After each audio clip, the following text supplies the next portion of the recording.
Pertama-tama, Assalamualaikum, Om Swastiastu, Shalom, Namo Buddhaya, salam kebajikan untuk kita semua. Nama saya Alpino dan NPM 2151080 kelas 2 IHMB.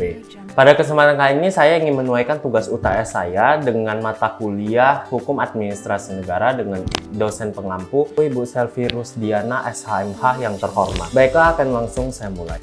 Yang pertama adalah mengenai pengertian dari hukum administrasi negara. Nah, kemudian salah satu para ahli yang menyatakan mengenai pengertian dari hukum administrasi negara, yaitu Opham, mengatakan bahwa hukum administrasi negara merupakan suatu gabungan ketentuan-ketentuan yang mengikat suatu badan-badan dari yang tertinggi maupun yang rendah. Dan apabila badan tersebut menggunakan wewenang tersebut yang telah diberikan oleh HTN, maka itu disebut sebagai hukum administrasi negara. Contohnya seperti apa? Wewenang. Wewenangnya itu misalnya undang-undang perpajakan. Nah, kemudian di mana sih administrasi negaranya berlaku di sana? Administrasinya berlaku yaitu Menteri Keuangan dengan petugas pajak yang memungut pajak, seperti itu. Nah, kemudian ada pun ruang lingkup dari hukum administrasi negara seperti hukum pajak, hukum pertanahan, maupun hukum anggaran, seperti itu. Setelah itu, sama halnya dengan hukum-hukum lainnya, hukum administrasi negara juga memiliki sumber hukum. Nah, sumber hukumnya itu ada dua. Yang pertama adalah sumber hukum material dan yang kedua ada sumber hukum formil. Nah, sumber hukum material itu seperti apa? Contohnya seperti sumber historik, yaitu melihat UU dan sistem hukum yang tertulis yang berlaku pada masa lalu pada suatu daerah. Nah, kemudian yang kedua adalah sumber filosofis, yaitu faktor yang mendorong seseorang tunduk pada suatu hukum. Dan kemudian yang ketiga adalah faktor sosiologis, yaitu sumber hukum yang berasal dari masyarakat itu sendiri. Nah, kemudian yang kedua adalah sumber hukum formil. Nah, sumber hukum formil ini adalah sumber hukum yang sudah berasal dari aturan yang sudah ditetapkan yang mempunyai bentuk berlakunya suatu hukum tersebut. Nah, contohnya seperti apa? Seperti undang-undang, perjanjian, jurisprudensi, doktrin, dan juga kebiasaan atau adat istiadat. Seperti itu. Kemudian saya akan membahas mengenai azas-azas hukum administrasi negara. Di dalam hukum administrasi negara terdapat 5 azas-azas. Yang pertama adalah azas demokrasi. Nah, azas demokrasi ini mengatakan bahwa sebuah administrasi negara itu harus menjunjung tinggi kedaulatan rakyat. Jadi kedaulatan rakyat itu menjadi nomor 1 dan harus memperoleh persetujuan dari rakyat yang dimana diwakilkan oleh DPR. Kemudian yang kedua adalah azas legalitas, yaitu HAN sebagai dasar dari kewenangan penyelenggaraan pemerintahan. Jadi di sini azas legalitas itu yang mengatur tentang bagaimana pembagian ataupun pemberian wewenang dari satu badan ke badan lainnya. Nah, ada 3 cara pembagian wewenang. Yang pertama adalah atribusi, yaitu pemberian wewenang kepada suatu instansi secara kompetensi mutlak. Nah, maksudnya di sini adalah seperti misalnya MPR diberikan wewenang untuk menetapkan undang-undang dan itu sudah menjadi tugas dari MPR. Kemudian contohnya seperti presiden diberikan tugas untuk dapat menetapkan Perpu. Nah, di sana itu sudah merupakan tugas presiden. Orang yang menerima atribusi ini dapat menjadi disah dan kemudian dia itu mengikat secara yuridis seperti itu. Nah, kemudian yang kedua adalah delegasi. Delegasi itu adalah memberikan wewenang dari satu badan yang tinggi ke badan yang lebih rendah. Contohnya seperti ada 3 pihak di dalam delegasi. Yang pertama adalah pihak pemilik wewenang atau contohnya presiden. Kemudian yang kedua adalah pihak yang menerima wewenang delegasi, contohnya seperti Mendagri. Kemudian ada penerima limpahan wewenang delegasi, contohnya seperti gubernur. Nah, kemudian yang ketiga adalah mandat. Mandat itu memberikan wewenang dari satu pihak ke pihak lainnya, namun tanggung jawab dan tanggung gugatnya tetap berada di orang yang memberi mandat. Jadi contohnya, misalnya presiden memberikan mandat kepada Menteri Luar Negeri untuk melakukan sesuatu. Nah, ketika Menteri Luar Negeri ini ternyata hal yang dilakukannya itu menimbulkan masalah, maka hak tanggung jawab dan tanggung gugatnya tetap berada di tangan presiden. Jadi kira-kira seperti itu. Yang memberi mandat lah yang bertanggung jawab atas segala hal yang terjadi ketika mandat tersebut dijalankan, seperti itu. Nah, kemudian ada azas opportunities, yaitu azas yang dimana menolak permohonan keputusan yang diajukan demi kepentingan umum. Nah, kemudian ada azas presuptio justae causa. Nah, ini tuh setiap kepastian hukum itu harus yang dikeluarkan oleh sebuah pejabat tun itu harus dianggap benar gitu dan menurut hukum dan dapat dilaksanakan terlebih dahulu sebelum dibuktikan. Nah, sebaliknya hingga nanti sampai si pihak hakim itu menyatakan keputusan bahwa hal yang dilakukan oleh pejabat tun tersebut adalah bersifat melawan hukum, seperti itu. Nah, kemudian ada azas perubahan, pencabutan, dan pembatalan PK-tun. Kemudian ada azas larangan menyalahgunakan wewenang. Jadi setelah itu saya akan membahas mengenai susunan organisasi pemerintahan. Nah, sebenarnya untuk susunan organisasi pemerintahan itu akan dipelajari secara mendalam di HTN. Namun di HAM ini hanya menjelaskan bagaimana sih penyelenggaraan pemerintahan di pusat dan juga penyelenggaraan pemerintahan di daerah, dan akan saya bahas kedua itu.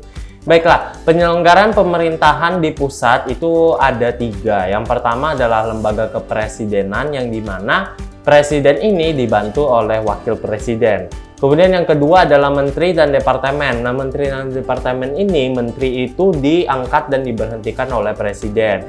Dan kemudian menteri itu merupakan pembantu presiden. Ini sesuai dengan pasal 7 Undang-Undang Dasar 1945. Nah, kemudian ada pun beberapa menteri yang tidak bisa diberhentikan atau diubah oleh presiden, yaitu Menteri Dalam Negeri, Menteri Luar Negeri, dan juga Menteri Pertahanan, seperti itu. Lembaga pemerintahan non-departemen. Nah, lembaga pemerintahan non-departemen ini dia memiliki tanggung jawab kepada presiden. Contohnya seperti apa? Seperti LAN, BKN, BPS, Bulog, dan BKKBN, seperti itu. Nah, kemudian bagaimana sih bentuk dan susunan pemerintahan yang berada di daerah? Nah, yang pertama itu adalah gubernur. Gubernur itu dia bertanggung jawab kepada DPR dan juga sebagai wakil pemerintahan.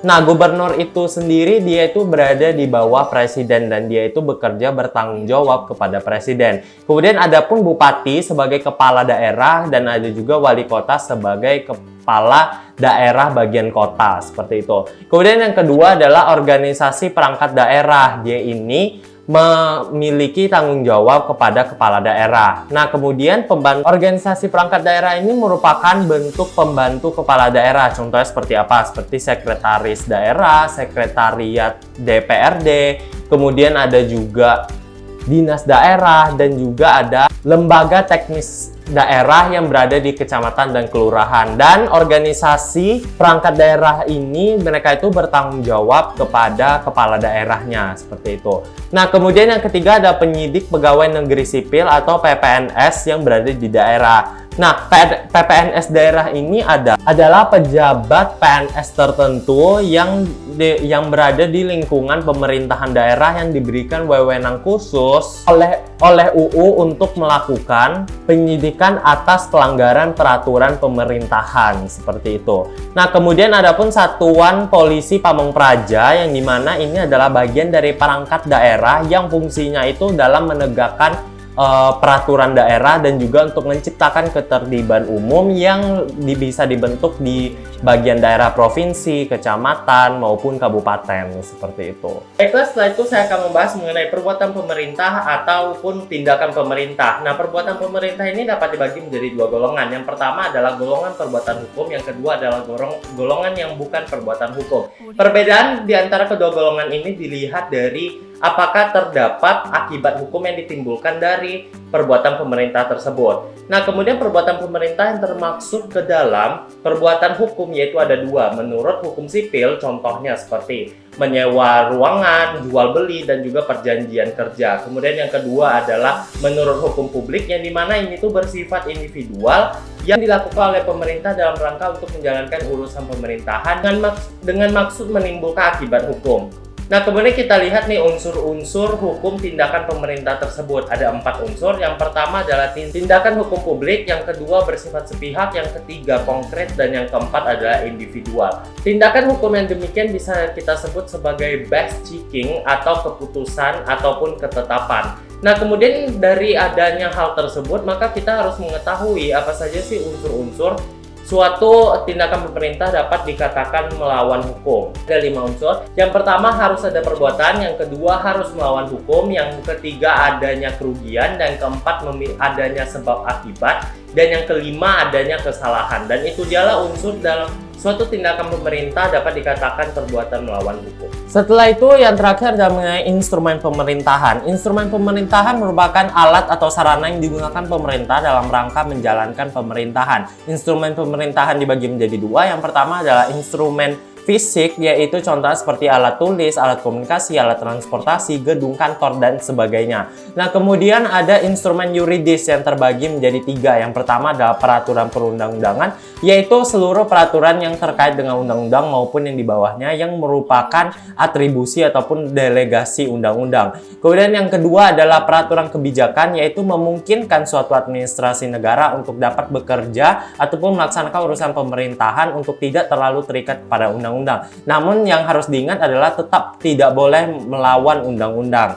Kemudian yang ketiga adalah putusan tata usaha negara, merupakan sistem hukum bersegi satu yang dilakukan oleh pemerintah berdasarkan suatu kekuasaan atau wewenang istimewa dengan maksud terjadinya perubahan hubungan hukum. Itulah mengenai instrumen pemerintahan dan kedua jenisnya. Baiklah, mungkin hanya itu yang bisa saya sampaikan dalam rangka memenuhi tugas UTS saya kali ini. Terima kasih kepada Ibu Selvi Rusdiana yang telah menonton video kali ini, dan semoga saya bisa mendapatkan nilai terbaik lewat penjelasan yang bisa saya sampaikan kali ini. Saya ucapkan terima kasih. Saya tutup dengan Assalamualaikum, Om Swastiastu, Shalom, Namo Buddhaya, salam kebajikan, selamat siang kembali.